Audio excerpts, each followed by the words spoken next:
This channel does not promote any violent, harmful, or illegal activities. All content provided by this channel is meant for an educational purpose only. Cancer Healer Center, a new beginning.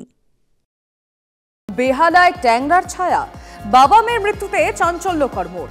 পর্ণশ্রীর Shakuntala পার্কে বাবা মেয়ের ঝুলন্ত দেহ উদ্ধারে চাঞ্চল্য। মেয়েকে খুন করে আত্মঘাতী বাবা, প্রাথমিক অনুমান।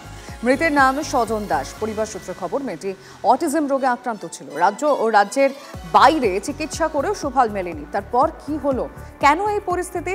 সৌভিক আমাদের রিপোর্টারের কাছ থেকে জানবো। সৌভিক, দেখো, পুরো ঘটনাটা অত্যন্ত দুঃখজনক এবং গতকালকে যখন এই ঘটনা ঘটে, অর্থাৎ এই স্বজন বাবু তিনি তার মেয়েকে নিয়ে, প্রিয়াকে নিয়ে এসএসকেএমে চিকিৎসা করাবার নাম করে যখন বেরোয় এবং দীর্ঘক্ষণ হয়ে যাওয়ার পরেই পরিবারের লোক যখন, অর্থাৎ বিশেষ করে স্বজনবাবুর স্ত্রী যখন খোঁজ খবর করছিলেন, পাচ্ছিলেন না, ফোন করছিলেন, ফোন ধরছিলেন না, তখন তার বন্ধু বান্ধবদের বলে যে একটু কোনো জায়গায় গিয়ে খোঁজ দিতে। এবং যেহেতু স্বজনবাবুর বাড়ি মহেশতলা থানার লুঙ্গি এলাকায় এবং তিনি অফিস ভাড়া নিয়েছিলেন শকুন্তলা পার্কে, এখানে তার একটি চিমনি গোডাউন রয়েছে, সেখানে চিমনি ফিল্টার তিনি ডিস্ট্রিবিউটারশিপ নিয়েছিলেন। এবং তার বন্ধু বান্ধব যখন এখানে আসে, দেখে দরজাটা বন্ধ রয়েছে, ভেজানো অবস্থায় দরজা খুলতেই দেখা যায় যে ফ্যানের একটি, অর্থাৎ ফ্যানের যে হুক থাকে সেই হুকের মধ্যে একটি দড়ির এক প্রান্তে স্বজনবাবু এবং অপর প্রান্তে তার মেয়ে শ্রীজা ঝুলন্ত অবস্থায় রয়েছে এবং মৃত।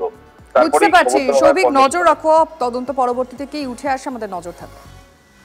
বদ্রীনাথের দিকে নজর রাখতেই হচ্ছে, কারণ সেখানে বিপর্যয়। এখনো 22 জন শ্রমিক নিখোঁজ রয়েছে। গতকাল সকালে উত্তরাখণ্ডের মানা গ্রামের কাছে তুষার ধস হয়, আর এখনো পর্যন্ত কি পরিস্থিতি, কি খবর আসছে সেখান থেকে সরাসরি কমলেশ চৌধুরী আমাদের প্রতিনিধি রয়েছেন, জানবো তার থেকেই। কমলেশ, গতকাল সকাল 7টার নাগাদ যে দুর্ঘটনাই বলবো, কারণ হঠাৎ করেই তুষার ধস নেমে এসেছিল শ্রমিকদের ক্যাম্পের ওপরে।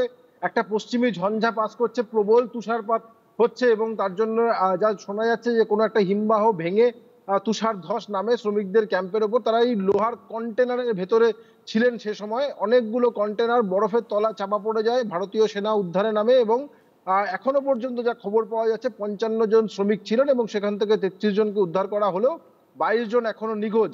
একমাত্র ভালো খবর এই মুহূর্তে সেটা হচ্ছে যে ওয়েদার আগের মতো নেই, মানে দুর্যোগটা কেটেছে, এখন রোদও উঠেছে, ফলে আশা করা যাচ্ছে বরফ দ্রুত গলবে এবং তাড়াতাড়ি এই বাকি কন্টেনারগুলোর খোঁজও পাওয়া যাবে। দেখো, তুষার ধস নেমেছে, এত তার অভিঘাত, অনেক লোহার কন্টেনার পর্যন্ত বেঁকে গিয়েছে, আমরা যে ছবি দেখতে পাচ্ছি। এবং যাদেরকে উদ্ধার করা হয়েছে সেই শ্রমিকদের এখন যারা জখম, তাদেরকে যোশীমঠ হাসপাতালে হেলিকপ্টারে করে উড়িয়ে নিয়ে যাওয়া হচ্ছে, অর্থাৎ হেলিকপ্টার সার্ভিস আজকে চালু করা গেছে। বেশ কয়েকজন শ্রমিকের জখম, তাদেরকে একটা ট্রিটমেন্ট দেওয়া হচ্ছে। একজনের অবস্থা সংকটজনক, এটাই জানা যাচ্ছে। ওই যেটা বললাম, ওয়েদার ভালো হওয়ায় দ্রুত আজকে বেলার মধ্যে বাকি শ্রমিকদের খোঁজ পাওয়ার দেখা যাক। নজর থাকবে কমলেশ, অনেক ধন্যবাদ তোমায়।